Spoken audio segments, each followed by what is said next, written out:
Got an amazing, Thank you, Erica. We've got an amazing panel, and we'll cover a lot of topics tonight. Get you started on your recruiting and where to go. Let's give it about 30 seconds to let people trickle in. While you are waiting, make sure that you've created a free account on Leland if you haven't done so already. You can scan that QR code. We'll also send it in the chat.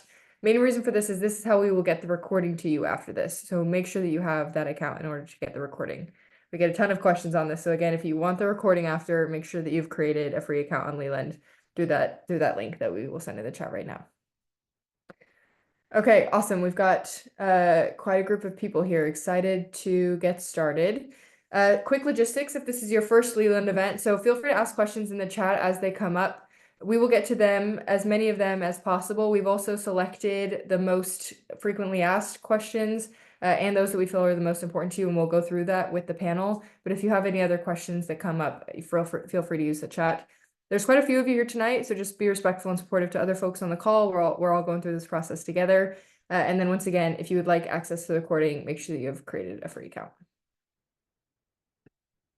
Quick overview agenda for today. We'll do brief welcome and introductions, tell you who we are and why you should be here. Then we'll do a little bit of an overview of PE recruiting, tell you some of the things that we'll be talking about this evening. Then we'll jump right into the panel, and you guys can hear from the experts, and then we'll wrap up. We have some announcements and stuff at the end, so make sure to stay on for that. Quick welcome and introductions. My name is Amelia. I run content at Leland. It's pretty much my job to help you get access to the information that you need to recruit for whatever company you want to get into, whatever career path, whatever school, if some of you are thinking about or have done an MBA program. We do MBA as well. Very, very passionate about democratizing access to this information that historically has been kind of reserved for those in more privileged circumstances. So really excited. If there's anything that I can do personally to help you reach your goals, please feel free to reach out. You will also see Erica in the chat. Huge shout out to Erica. She is why we can host and run these events for you for free. There's a ton of work that goes into it. So if you see her, give her a little wave. Thank you, Erica, for all your work. And you may see John here as well. He's our CEO. More importantly than us, though, are our incredible panelists. Panelists, I would love for you to introduce yourselves to the squad here. Blake, you want to kick us off? Let's just go in order. Sure. Hey, guys. Happy to meet you. I'll go through my background pretty quickly. I was at a small local investment bank on the West Coast, and then Piper Jaffray, which has been, I think, been rebranded now. Then did 2 years as an associate at Comvest Partners before going to Wharton, and then notably joined HIG coming out of Wharton. I spent a minute at a small consumer growth fund here in town, and now run corporate development and M&A for a private equity-backed roll-up company. Awesome. Arielle. Hi, I'm Arielle. I'm originally from Utah. I did 2 years of banking at Goldman Sachs in their technology group, and then I did 2 years of private equity at Warburg, also within their technology group. Awesome. Jonathan. Hey, everyone. John Heller. I'm originally from the Bronx in New York City. I went to SUNY Binghamton, which is the State University of New York for undergrad, and then did 2 years in the analyst program at Moelis & Company, and was then at American Securities, which is a private equity firm based in New York, for the past 3 years before starting my MBA program this summer at HBS. Awesome. Thanks, coaches. As you can see, tons of knowledge that we've got here tonight, different types of firms, different geographic locations. Really excited to learn from you guys this evening. You know us now. We would love to get to know you a little bit better. So drop in the chat, where are you dialing in from? It's fun to see how far people are. Usually we have people from all over the world. New York, thanks for starting us off. And then where are you working or studying? This can also be where you want to be, right? If you're recruiting, if you're recruiting for New York or London or Boston. France, okay, Cambridge and HBS. Thanks, Jonathan. California, Ireland. I am sorry if you are far and this time is not as convenient. New Zealand, I do not know what time it is in New Zealand, but I'm sure it's not as convenient as it is here. Thank you for being here this evening, for taking time out of your day.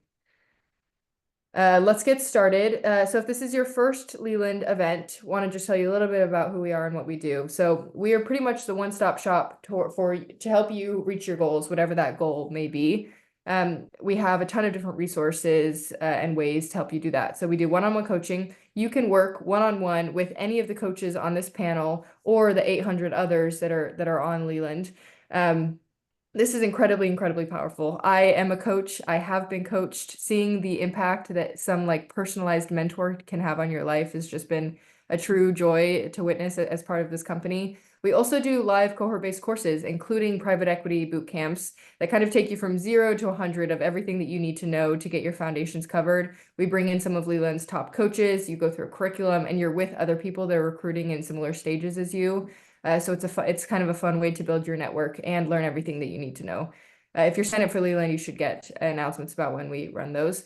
And then we also host a ton of these free community events. We love doing this. We want to help you however we can, and free events are a great way for us to do that. Again, make sure you're signed up for invites to future ones like that. I think my personal favorite part about Leland, though, is seeing people come and work with a coach and then actually reach their goals. And this is happening every single day. Every time someone reaches their goal, we're all like hyping them up in the Leland channel. You should see it. Mia landed a role at the Carlisle Group. Michael was accepted into Duke Fuqua. Alex was accepted into HBS and is maybe Jonathan's classmate over here. MIT Sloan, CVC Capital Partners, Lazard, just the best companies and schools in the world. And people are reaching their goals every single day on Leland, and it's awesome. It's such a fun environment to be a part of. If you've never worked with a coach before, particularly for private equity, just want to give you an idea of some of the ways that having a mentor can help you, ways that you can work with them. We'll get into some of this later, but application strategy. Who are you as a PE candidate? What is your kind of story or your elevator pitch?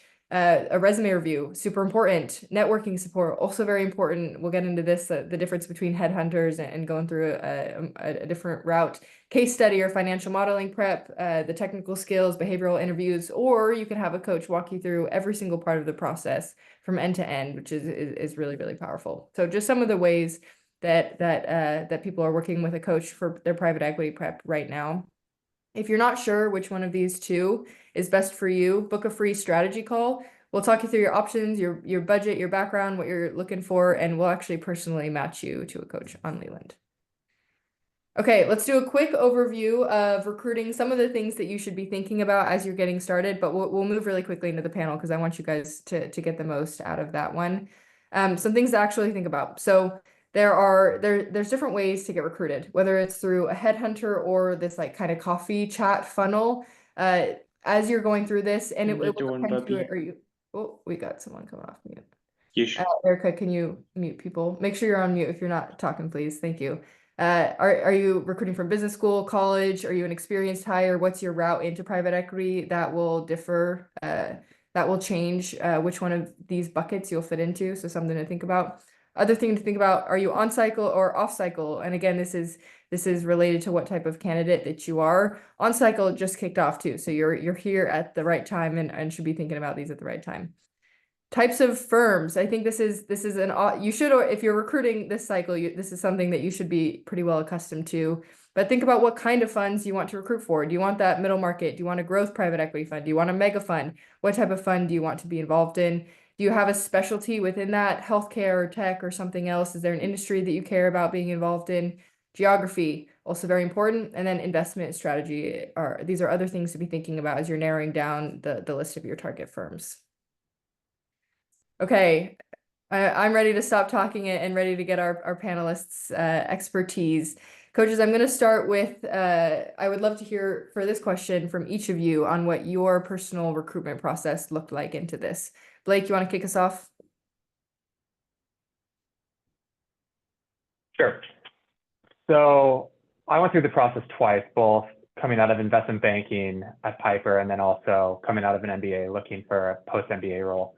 And I think it was a little bit different, but had some similarities. So in my first process, I was targeting mid-market funds. And I think what Amelia said on picking a strategy is very important. Like one of my business school professors always said, strategy is what you don't do, right? So you need to say, okay, I'm going to pick this geography or this sector, right? You can't shotgun the entire world. So I was very focused in trying to work in a mid-market and geography agnostic. I reached out to about 15 recruiters. So in one of my courses, I kind of walked through the top 10 and then the next 10 and then the 10 you shouldn't talk to, which gave me a lay of the land of like, I knew when calls were coming in. And then I was dual tracking that with just trying to network and talk to as many people as I could. And then that really came together in I got reached out to by a recruiter saying, hey, we have a firm in West Palm Beach. At the time, there was like one, now there's more. And I was already had a relationship with them through an outreach. So I just reached out to them. I was like, hey, would love to be included in your process, and sort of took it from there. Awesome. Thank you. Jonathan, what did your process look like? Totally. So, echo a lot of similar things that Blake mentioned and things we can get into further in the discussion. So maybe I'll just do like tactically what mine looked like day to day. So when I joined Moelis, the on-cycle recruiting process, this would have been back in 2019, really kicked off pretty early. You know, the headhunters started reaching out to us when we were training, maybe 2 weeks into training. And so I had gone in pretty eyes wide open. I knew I was interested in pursuing private equity. I thought the internship experience gave me enough knowledge to know that I enjoyed the banking job, but it wasn't something I would want to be doing for much beyond kind of my 2-year analyst program. So I did a lot of the same thought exercises, same networking that Blake did, and I prioritized meeting with certain headhunters. And then on cycle, I think kicked off like right after Labor Day. So that year, you know, 9 p.m. at the office was when I got a call. Hey, XYZ private equity firm would love to meet with you. Do you want to come for an interview? And so I interviewed that night. I went back to that firm that next morning. Then I went to American Securities later in the day, and ended up that kind of worked out that I got the offer and timed right with American Securities. So that was my recruiting process in like a 24 to 48 hour period. Me and much of my analyst class kind of were recruiting at lots of the mid-market, upper middle market, and mega-cap private equity firms, and they were filling their class very quickly. And it's changed a little bit now in terms of how much of those classes get filled early into the process, but that's what it looked like for me at that time. Thanks, Jonathan. That's great. Also want to correct myself on the previous slide. On cycle recruiting is winding down, not beginning. As Jonathan mentioned, it opens right around Labor Day each year. Arielle, walk me through your process. So I recruited the year after Jonathan did. So we were the COVID class, which means that on cycle actually was delayed for me, which was awesome because it pushed it back a year. So it gave us more time to think about what we actually wanted to do. And coming from a non-target school, I never had firms reach out to me. I had always been the person reaching out to firms. So during my first year, I had tried to get as many coffee chats as I could with the places that I thought I might want to work. But I was kind of trying to cast a wide net, still in the banking mindset of like, get a job and then worry about it afterwards. And then my experience was very similar to Jonathan's. Monday night at 9 p.m. I was actually on a coffee chat call with someone from Berkshire, and I got an email from their HR person asking if I wanted to have an interview with them at that moment in time. And I was like, well, okay, I guess it's starting. So I did 2 full days of interviews. My first day of interviews ended at 4 a.m. My second day started at 8.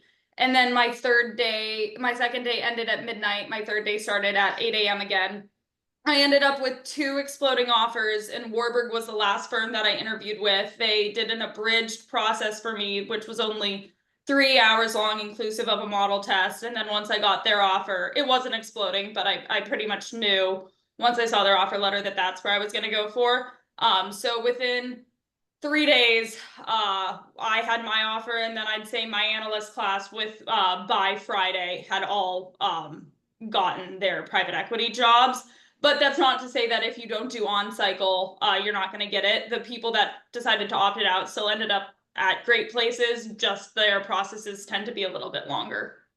Awesome. Love it. I love these different answers because the consistent thing is that private equity recruiting is intense. You're getting calls at 9 p.m. from headhunters, and for the comment in the chat, we'll dig into all of these different pieces. That was just a high level overview. We'll get into interviews, we'll get into recruiting and resumes and some of this stuff. Okay, awesome. So you have all been tapped for private equity. And now on both sides of the table, having seen the other candidates that are being brought in and being a part of those interviews and having gone through this yourself, what are some of the skills and qualities that you think these PE firms are valuing the most in potential hires? And at different stages too. You can speak high level, generally across the firm, or for analysts and associate positions specifically. Arielle, I would love to hear this from you, having gone through the process somewhat recently. Yeah, so I think it depends on the type of firm that you're looking at. Warburg was founded as a growth equity firm and has continued to be one through and through, regardless of check size. So something that they want to see is like that you're naturally inquisitive, you care about the companies that you've worked on. If you have been in banking, one piece of advice is any deal on your resume, it's fair game to ask if you would invest in that deal. So having a point of view, being able to support your point of view, and then the difference between a banking interview and I'd say a private equity interview is a banking interview is can you answer a question right or wrong? And then a private equity interview will say, can you answer a question, like, can you answer the technical question right or wrong? And then tell me what that means, like in a broader sense. So just being able to kind of take the foundations that you've learned in banking and then apply them to PE, or if you haven't done banking, just what you've learned in school. Someone explained it to me as like, you had to do algebra before you do calculus. You kind of have to either like do some type of finance to do PE to kind of be able to extrapolate out of it a little bit. And then the other thing that I think that they all want to see is that you can work hard. I think the associate job, I mean, all the way through VP is not an easy one. So being able to demonstrate your level of grit and your work ethic will definitely help you out. I love that. That was a great answer, and very comprehensive. Jonathan, Blake, anything to add to that? I can go. So I think Arielle hit the biggest one, which just to echo it is the investor mindset thing. I think that is the biggest area where I saw lots of analysts get tripped up is they didn't have the unlock in their answers to start talking about business like an investor. And that means exactly as Arielle said, having a point of view. Because if you bring a point of view to the conversation, then we can debate it, even if the point of view you bring is a different one. The only other thing that I would mention is making sure that you are still able to demonstrate a level of humility, even as you are going through this process. You know, like most people who are interviewing for these jobs are coming with great backgrounds. You've likely always kind of gotten yeses along the way. That's gotten you to this amazing job opportunity. That's gotten you into the interview room with Blackstone or whoever. You're a type A person very often. And so even having all those things, being able to have a level of humility and demonstrating that in the interview and not coming across as, oh, just because I worked on this deal, that doesn't necessarily mean that you know everything there is to know about that industry. It means that you can opine on what thoughts or perspectives or learnings you had. And you can also be really clear on the things that you don't fully understand or that you have to spend more time researching or learning about. So the candidates who have that investor mindset but are still able to demonstrate that level of self-awareness and humility are normally the ones I find who totally crush recruiting and end up with amazing opportunities for them. Oh, I love that, Jonathan. That's great. Yeah, and just to bounce off of what both of them said. So for instance, let's pick a deal on your resume, right? What did you do? That's like level one. Yeah, I built the model, I made the pitch deck, I made the sim, I made the data room, right? Cool. Okay, well, what are the risks of the deal? Okay, how do you validate those risks that they're not deal killers? What's the investment thesis? How do you validate that? Those are kind of how you want to peel back the onion as you think about your deals, right? Is there customer concentration? What do you think about that? How sticky are their customers? Is their margin sustainable, right? Like those are the sort of things you want to start thinking about in deals that you've worked on in whatever setting, whether it's investment banking or as a consultant, because that's sort of where you'll get pushed to think about sort of from an investing mindset. Great answers, coaches. I hope we're starting for the audience. I hope we're starting to form this persona of your target, kind of what you're trying to learn and what you're trying to convey. We'll get deeper into interviews too later. I know there's a ton of questions on the interviews.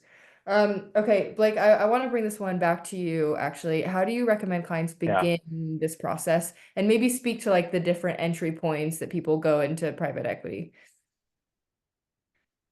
Sure. So I'd actually start by saying to some degree, you actually need to understand what the job entails. And I'll be the first to admit, like, when I was recruiting coming out of college, I had no idea what investment banking was or private equity. So I really break this down into three main areas of the job description at the mid-market level, which would be sourcing, deal evaluation, and value creation within the portfolio.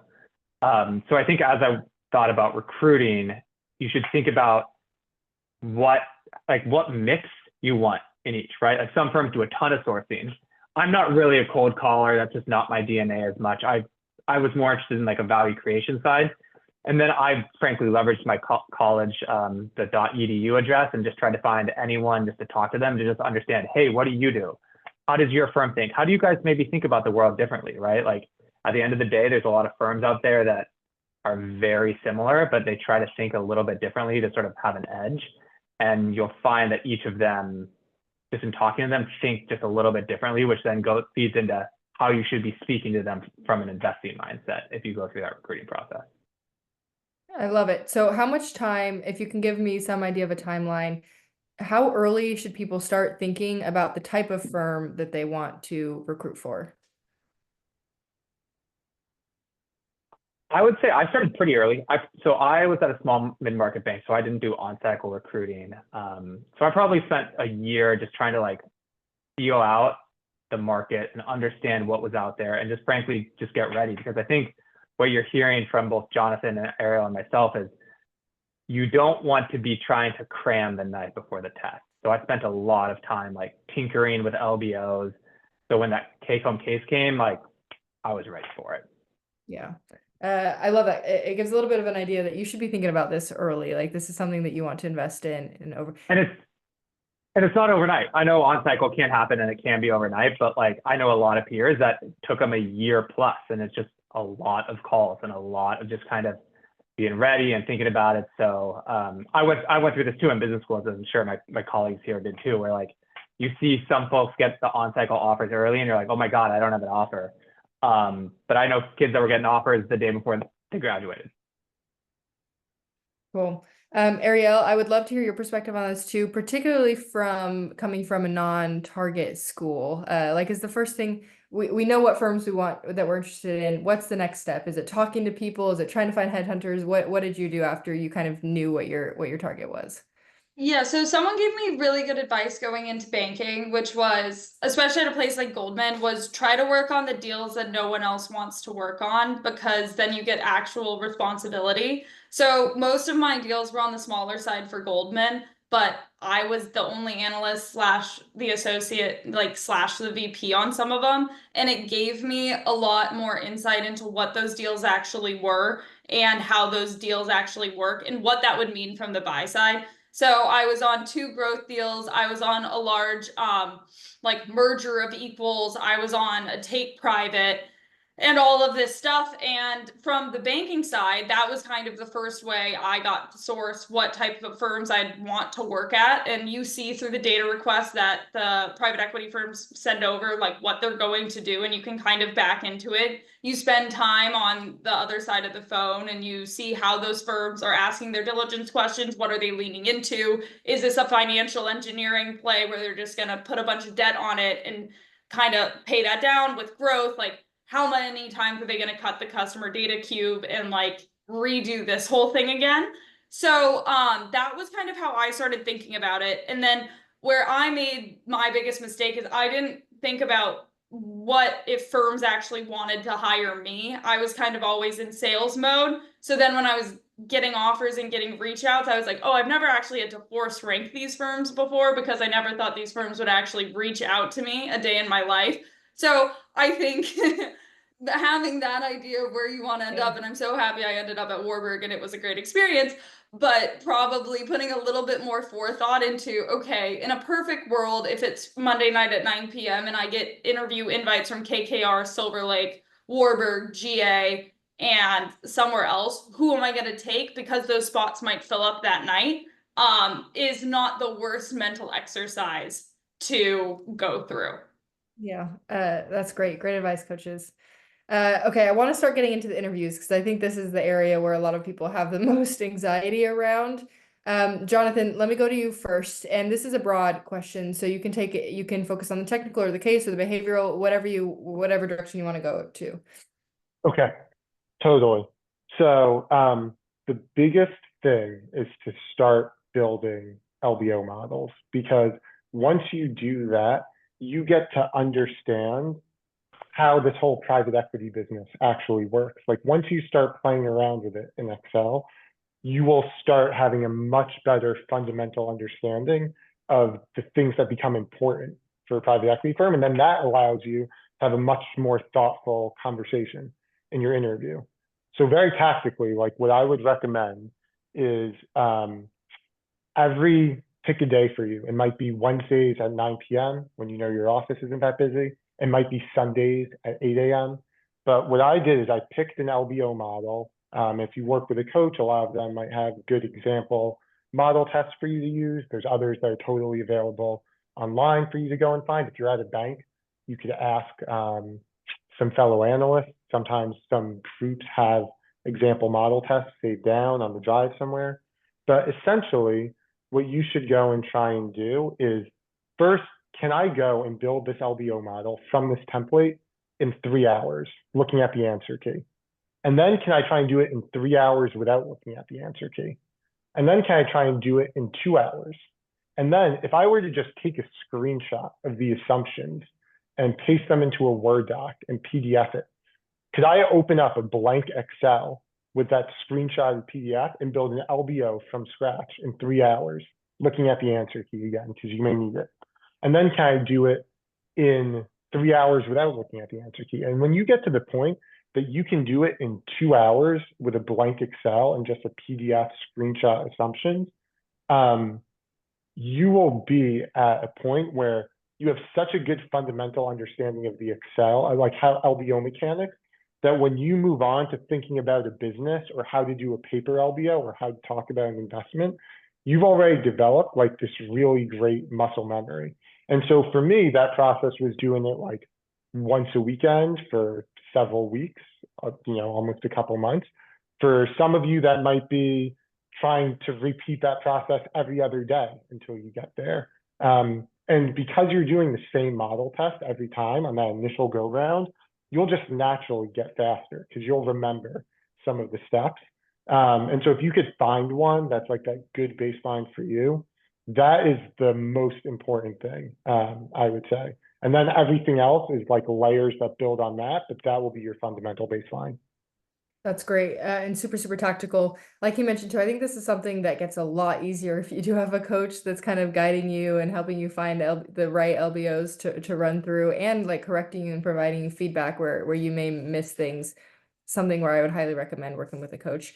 This is an important question, so I'm gonna go to all of you. Arielle, what is your advice for preparing for interviews? I did the exact same thing Jonathan did, and which I'm sure has already come off, like get nervous in these interview processes. So his whole thing of if it's a 3-hour model test, you should be able to do it in 2 hours. Like one of my tests for a place I ended up getting an offer was pull up a blank Excel on Zoom. Someone would speak assumptions to you and you would have to kind of talk through the model while you're building it, while you're sharing the screen. So they can really throw anything at you. But if you get it into your muscle memory and you're able to kind of like talk and have a conversation while you're doing it, that would be the level that I would like to see the people that like I coach, or when I work with analysts that are trying to leave banking, they should be able to almost teach someone else how to build it by the time that they're done, because that means that you really know what's going on. And then the other thing that I think is so important in PE interviews, which is so sad to see people get tripped up on, is look at their portfolio companies and look at the recent deals that they've done and make sure that you know if you would invest in those, what the deal was like, why you think it's a good investment. Just looking at the portfolio companies for 5 minutes before the interview is very important, just because you never know if you're going to get someone that asks you the question like, what portfolio company do you think that we made a mistake on, or which one do you think is going to be a winner and why? That's like a very fair game question that people just don't prepare for, and it's really tough to pull that one out of thin air when you're live. That's a great reminder. Hard to BS that one. Blake, what's your advice for interview prep? Man, I don't have a lot to add. I agree. I did the same thing. If I all would three say of you just try to say make it. something, you know, you got to do Yeah. it. I mean, and look, what I would say is I have one, it's just different templates depending on the ask, right? Like I have a 20 lines, not 200, it's 20 lines, and it's a simple LBO, and it gets you like 95% of the way there. And that's how I played with like, oh, how much do I have to grow something? Or like, if I'm going to do a paper LBO, which happens, right? People literally make you do it on a piece of paper. Like that was always my gut check, but then I kind of had my full blown template. That was always my like take home case study. And I spent like 2 weeks building it the first time. And then I just always had it ready to go.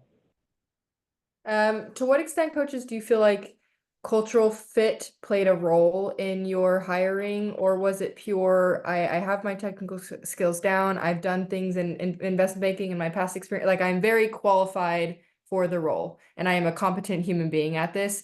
Did cultural fit play at all, do you think? Is that just the cherry on top? Is that how we distinguish the best of the best, or was it just not important? I'll leave it open if anyone has thoughts. For me, at least, cultural fit's something that they kind of validate through the network of people that they know on cycle. So I had started the process, at least with Warburg, and when they had kicked off that initial interview and I was kind of moving through the model, they were calling people at Goldman to make sure that everything I'm saying is true, people that they know and like working with me. So it wasn't like I had a behavioral interview per se, but like my 2 years as an analyst was my behavioral interview, because those people gave me references and then the go ahead to end up getting the offer. Cool. Yeah, I think that's an awesome reminder that for PE recruiting, at least your interview starts way before you're actually in the room with the firm. Thanks for all the thoughts, coaches. Super valuable. Okay, this is a question that I see all the time from people in the Leland community of, I went to invest, like the route into private equity is fairly standardized. A lot of people have similar trajectories and similar things that they want to work with. So how can I, as a candidate, let's say I came from a target school, you know, I did my 2 years at Goldman or whatever else, and now I'm ready to go into private equity. Are there things that I can do to stand out outside of just having those kind of core competency technical skills that we've discussed? Blake, any thoughts here on how I can kind of differentiate myself? Sorry, I was replying to a question in the chat. Can Jonathan take this? Jonathan, any thoughts? Totally. Or Arielle, sorry, either. I got. So I think the biggest mistake people make is their banking recruiting process was very networking oriented. They did a lot, whether you came from a target school or a non-target school. There's the same 2 dozen firms, a lot of folks are trying to interview at. And so there's a lot of networking that you did while you were in school, you were a student, you had a lot of free time. And the big mistake that people make is when it comes time to the private equity recruiting process, they get reached out to by these headhunters, they take that meeting and they kind of leave it at that, and they let the headhunter be the intermediary or the gatekeeper that will provide them with access to firms or set up a coffee chat or help facilitate introductions for them. That is really the big mistake, because when you do that, you're forgetting the headhunters don't actually work for you, even though your conversation with them will very much be that, oh, we'd love to be a sounding board for you as you think about your steps to transitioning from banking to the buy side. At the end of the day, they're paid by these firms, and you are actually just a product that they are selling to those firms. And so if you can go and find through your own network, through your school email, through your personal contacts, through LinkedIn, but find ways to get introductions to folks at lots of different firms, if for nothing else, than to actually learn what it is you like to do and what you don't like to do. I thought Blake had a great analogy at the start when he talked about 3 different ways you can kind of differentiate your time. And so to figure out what it is you like to do and where you feel like you have skill sets that align with that firm. And that all comes from doing those conversations. And so if you do that, all of a sudden you are a much more warm introduction to firms, because either you connected with someone at that firm and now all of a sudden you have someone in the room who's going to bat for you, or they might have a friend or a colleague at a different firm. It's a relatively small community, the private equity world.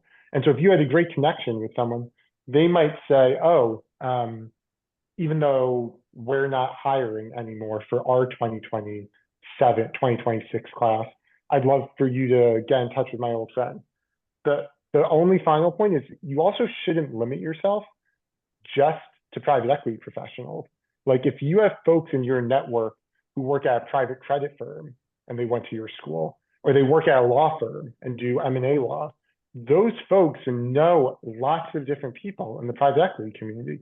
And so they can help be a resource in thinking about how to go and find those introductions, who from your school also is in private equity, and they can make maybe a warm lead to. So going all in on kind of the networking and not letting yourself be gatekept from the process by the headhunters is probably the biggest thing you can do, because your resume is going to look very similar to lots of other applicants. I love it. And you also touched on both questions here, which is excellent. It's a unique way to stand out and a common mistake to avoid. Great answer. Thank you, Jonathan. Arielle, I would love your thoughts on this, because you mentioned something at the beginning about how if you would have gone back in time, you maybe would have stack ranked those firms. So let me open up to you and just say, how would you have managed this decision-making process? Maybe if you could go back in time, how would you approach it this time? Well, so now I am in my MBA, and I get to kind of redo it and poke around, and that's great. So what I ended up doing after I got the 3 offers was I called one of the MDs that I worked with and that I trusted his opinion of. And he interacts with these firms a lot. And the sell side people actually have a really interesting insight into the private equities, every private equity firm's portfolio, because they know who's struggling to sell assets, who's actually doing deals. They kind of deal with these people during stressful times, so they see their personalities kind of at their best and at their worst. And I mean, this person had worked with me for 2 years, for a very long amount of time in terms of hours, and I just point blank asked him, like, what are the personalities of these firms like? Where would you go if you were me? And that's how I made my decision. And now going into it, I'm again tapping other like MDs from banks that I worked with, people that I know me well and know the industry well, and getting their insights on the different firms, because it's really hard to vet the culture of a firm when you're in an interview process, because yes, it is a 2-way interview. They're interviewing you and you're interviewing them in a sense, but like it's definitely they are interviewing you, and you will not be able to tell that through an interview process. And it might be a 3-hour one like the one that I was in. So I think the decision-making process, obviously culture fit matters a lot, but then like what matters to you? Like, does a higher salary base salary matter more than a bonus like earnout? Probably VC is not for you. Does like an equal split base and bonus matter? Do you want it locked in? Do you not want it locked in? Do you want carry? These are kind of things that you have to think about. Carry is great if you plan to stay there forever, but like, what if you want to go to business school in 2 years? What happens to your carry then? So there's a lot of things around the like economics of the offer letter that kind of have to be vetted once you have it in hand, because those can change year to year. But I think the thing that you can do before it is whoever in your network is closest on the sell side to the largest number of firms, I would go in and ask them to rank them. If they were trying to recruit for buy side, what would be their top firm? Because they actually have a really good idea on fund performance and culture. So they tend to be great resources for questions like this. It's a great insight. I have not heard that take before. That's awesome. We've gotten some questions in the chat that I think are related to this one, and so I'm going to keep this question kind of high level and then ask you more specifics.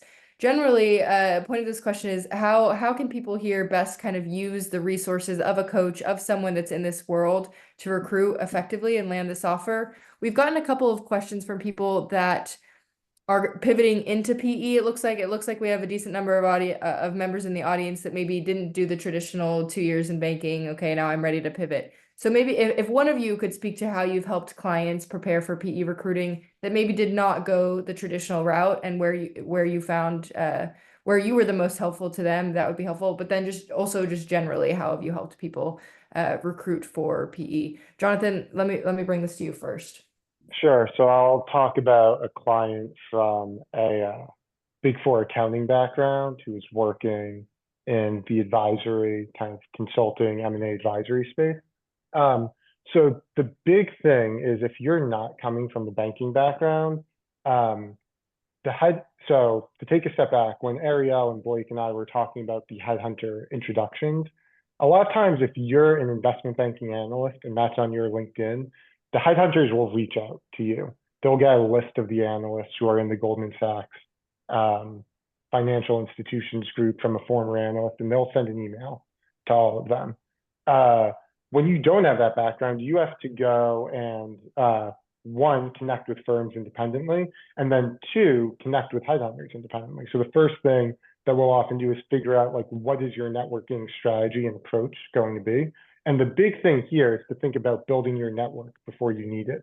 So if you're someone who's in a job where you're comfortable, it's amazing because it's not like you have to go and look for a new job in a month from now, right? You can take a longer 3-5 month approach to doing that networking and keeping that as like a weekly or every other week thing, while then you're starting to work on your technical skills. So the next component of it, as I mentioned, the technicals, if you are not in the banking job, you're not building LBO models every day. If you're in consulting, if you're in accounting. And so the great thing when you work with a coach is you'll have someone who can kind of walk you through both like almost like a teacher with a presentation and walk you through how to do things, but then go and share screen. Like often when I work with clients, they'll pull up their Excel on one screen, I'll pull up my Excel on one screen, and we'll build an LBO together, which was the training that I got in investment banking.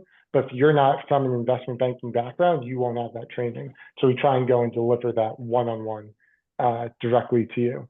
And so ideally, if you're doing the networking and working with a coach to figure out the right firms to reach out to, the right headhunters who would be receptive to your background, and then you're prioritizing that technical training, then hopefully you're in a position where you can be kind of as compelling a candidate as possible. Thank you, Jonathan, and thanks for speaking to that headhunter point. We've gotten a couple questions on that. One kind of a high level thing that you touched on that I want to highlight is coaching is personalized. That's the benefit of it, right? If someone's coming to you from an accounting background, then you can help them figure out what specifically they need to shore up coming from that accounting background and with the connections and the firm that they were at and all of these and some of the financial skills that they may have already had, which I think is a really powerful thing to think about. Blake, how do you feel like you have helped the clients the most with their PE recruiting? What's been the most helpful for the people you've worked with? Sure. So just about one of the things that Jonathan said that I did like is, and this is something I still do to this day, is I just try to have one conversation a week with somebody new, and just it builds out my network. And I've been trying to do. There's times I get busy and I don't do it, and around the New Year's, I'm like, oh, I need to do a better job at this. But I think what you'll find is, let's go back to the job description of PE. Source team, deal evaluation, value creation. Somewhere down here is firm recruiting. It's maybe the 8th or 9th most important thing that a private equity VP is having to, or an associate is having to do. So sometimes you just have to reach out and they'll be like, hey, I'll get back in a month, right? So definitely getting involved early and just making sure you're understanding the landscape. But yeah, I think especially coming from a non-target or just sort of less bulge bracket background is I always just found the recruiters are helpful. There's probably 20 of them that are like, you can just Google like Wall Street Oasis has like a long list. And I think for me, the goal was just like, I always wanted them to ping me just with the opportunity so I could try to see if I had like knew someone. But if you are if you get pinged with an opportunity, it's too late to reach out to that firm and be like, oh, hey, I'd love to learn more. By the way, are you recruiting? The answer is, well, yeah, like you obviously, like you're too late to the game.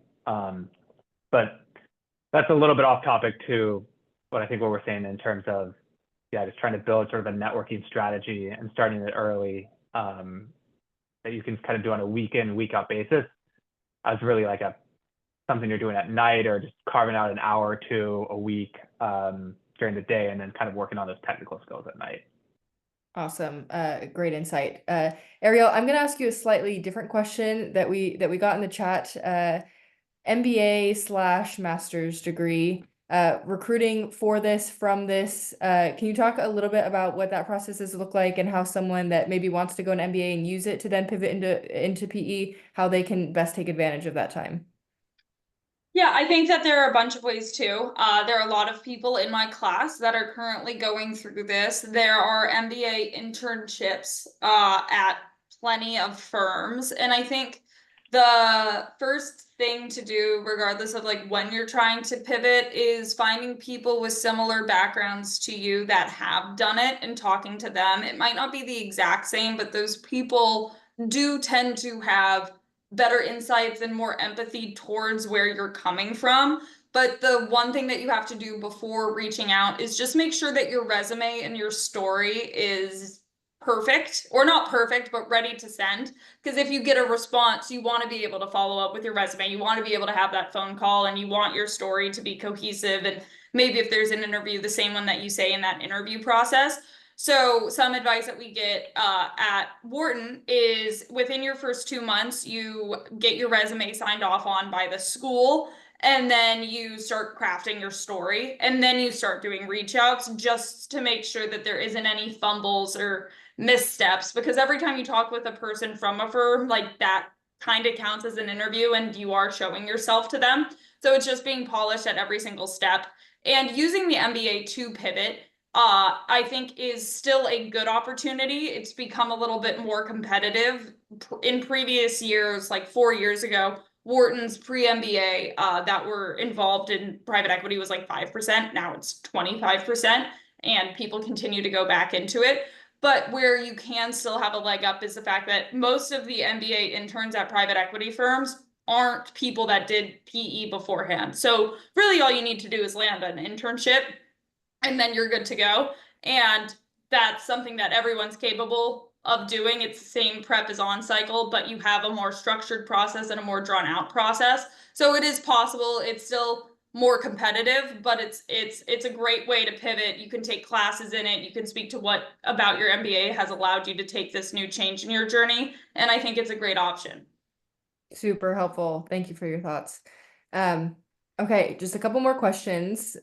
Blake, you mentioned something about this, so I'm gonna posit this one back to you. If I don't get an offer on cycle, what do I do? Where do I go from here? Sure. So I think this is a really good question, because I think it's a long tail, right? Like so typically the mega funds are going first. I think I'm a big college football fan, so I think it's similar to college football. It just keeps getting younger and younger every year in the recruiting. I think it's really just continuing to work your network and work to be prepared. I'd say, frankly, if you stratify the private equity world, like a firm like Warburg, I mean, Arielle, how many associates were in your class? Within the tech group, it was 6 overall. No, within Warburg. 24 maybe. 20. Yeah. So if you're talking to a firm that has under 5 billion in assets under management, which there's a lot of, right? Like there's, from a distribution perspective, there's many of those firms, but in aggregate, you know, they each only have 1 or 2 candidates.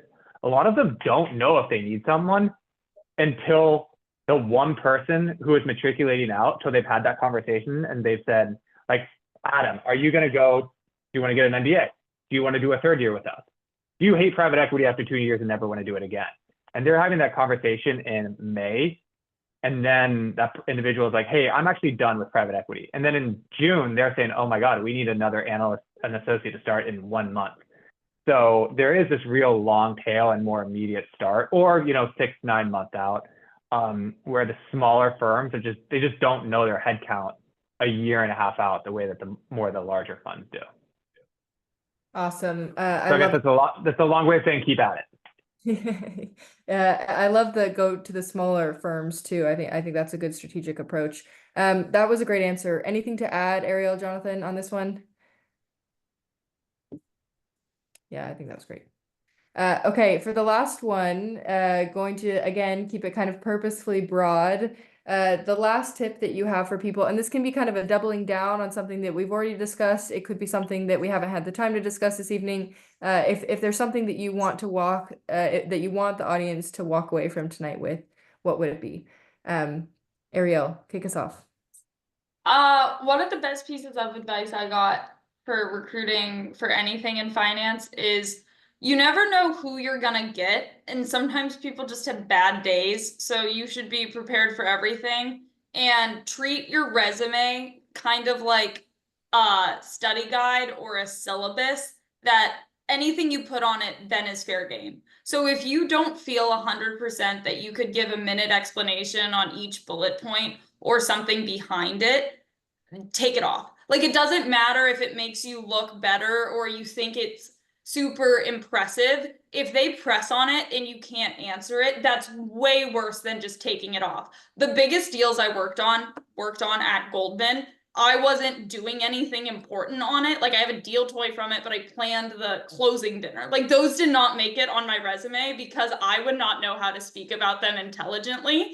And I see kids do this a lot, and sometimes when you ask them just how does this company make money, they struggle. So the simpler resumes are the ones that end up being more powerful because you're able to talk to them. Just treat it like a cheat sheet or a study guide and think like, okay, if someone asked me about this bullet, would I have a 1-minute insight to say about it? And if not, take it out and fill it with something else. I love it. Like you said, good for private equity, good for general jobs, also good for graduate school where they will hammer you in the interviews on those bullet points. I love that. That's great. Blake, what is your final tip for everyone tonight? All right, I got 4, so I'm going to read them fast. 1, going back to mistakes, don't send a model that's not yours or clearly was a template that you got from someone. It's obvious. 2, start networking early, which I already said. 3, don't overthink, like don't get in your head. I know that's really hard, but I remember I did a super day. My colleague went with the senior partner. I was supposed to go with the more junior partner who had a call he had to take. So I didn't end up getting lunch with a decision-making partner. And I just was so down on myself for like 2 days because I thought it meant I didn't get it. And it turns out he just had a call. So like to the extent like life gets in the way, just like try to like, there's only so much you can control. And then finally, I'd say your peers are your partners on this, not your competition. I think the most the best you can do, like obviously we're here as coaches and can be sounding boards. But I remember some of my best, like the guys I sat next to, like we would be interviewing in the same funds, but we were mock interviewing with each other. Hey, walk me through your deal. Like there's no substitution for just like reps. And like my personal view with this stuff is like what goes around comes around. And like I've gotten my colleagues roles and they sort of turn it around and then like, oh, hey, like your fund that you're at isn't, it's not a fit for you. Like, let me refer you into this role. Excellent, excellent last note to leave everyone with. Thank you. We'll send out the recording because those 4 points I think I need to hear over and over again. Those were great. Jonathan, finish us off. Okay. I thought those were all both really, really great insights. The only couple quick ones. The recruiting process, it's very easy to feel very high or very low. Like it's easy to find a fund and you're like falling in love with it because you had this great coffee chat and then you looked on the website and you thought that portfolio company seems so cool. And then likewise, you can go and just get like absolutely smoked in a model test there was a concept that you hadn't practiced. And it's really easy to let yourself get way too high and way too low. And it is really, if you allow that to happen, really emotionally draining to do that while you're working a really intense job because you lack the time to totally decompress while you're working full time and recruiting for those jobs. And so anything you can do to just make sure you keep in your mind, it's just a job. There's hundreds, if not thousands of funds out there. They all have a photo of a bridge on their website. They're all doing relatively similar, interesting things. I know there's a spot for me out there, and so I'll be confident that I'll be able to go and find one. If you can make that your mentality, your performance ends up being much better than if you allow yourself to get too high, and obviously if you allow yourself to get too low. And then the only other thing I would say is the other thing that holds people back is you can often feel like, oh, I'm not ready to interview. I still feel like I have so much to do. How will I ever get to that point? And it feels different than in banking where you had a 400-page guide, and once you knew all the questions in the guide, you were like, I got this. No one walks into their interview with, it could be Apollo or it could be a small firm in Cleveland. No one walks into that interview feeling like, I totally got this. I know everything. That's just like the nature of what these interviews are. And so I would encourage you, once you feel like you're comfortable with LBOs, once you feel like you're comfortable with what's on your resume, that is as good a time as any to go and get started. You'll be impressed. Once you do 3 or 5 hours of, you'll see by the time you're doing your last interview of the day, you're actually doing much better than your first interview, because it's like you had 6 mock interviews throughout the day. And it's an experience that everyone I speak to has. So you should totally feel confident that you're going to go out and find something. Don't let yourself get too high or too low, and you'll land something great. Such good advice. Someone put in the chat bars, and I agree with that for all three of your pieces of insight. Very complimentary as well. Thank you so much for all of your tips and advice. This was so helpful. I hope everyone in the audience is feeling better about their recruiting too, and navigating this process that, as Jonathan just mentioned, can be very emotionally draining. And we feel that we have so much empathy for you guys going through this. Thank you, coaches, once again for being here. If you can join me in thanking them in the chat too, they're here of their own volition. They're volunteering their time to help you guys land these offers. Someone asked next steps. So you can work one-on-one with any of these coaches on your recruiting, whether that's resume or mock interviews or learning how to do an LBO and brushing up some of those technical skills. You can work with any of these coaches. You can book a free 15-minute call with them to kind of introduce yourself and see if it could be a good partnership. If you're not sure who you want to work with, or you want to be like custom matched to someone, then Erica will send the link again, but you can meet with the team, with our team. We'll walk you through your background and your goals and what you're trying to do, and then we'll do the matching for you. So book a free intro call with any one of these coaches, sign up for that free strategy call. We'll get you connected with a coach. It can make such a huge difference in your recruiting and getting that offer to have an expert in your corner that's kind of guiding you there. Thank you, coaches, so much for being here. Such good advice. And thank you everyone in the audience for being here as well. We know, especially those in New Zealand and France and all over the place, that it is late and not the most convenient time. So thank you for being here. Awesome. Have a great evening, everyone. I hope you feel better about your recruiting after this. We'll see you later.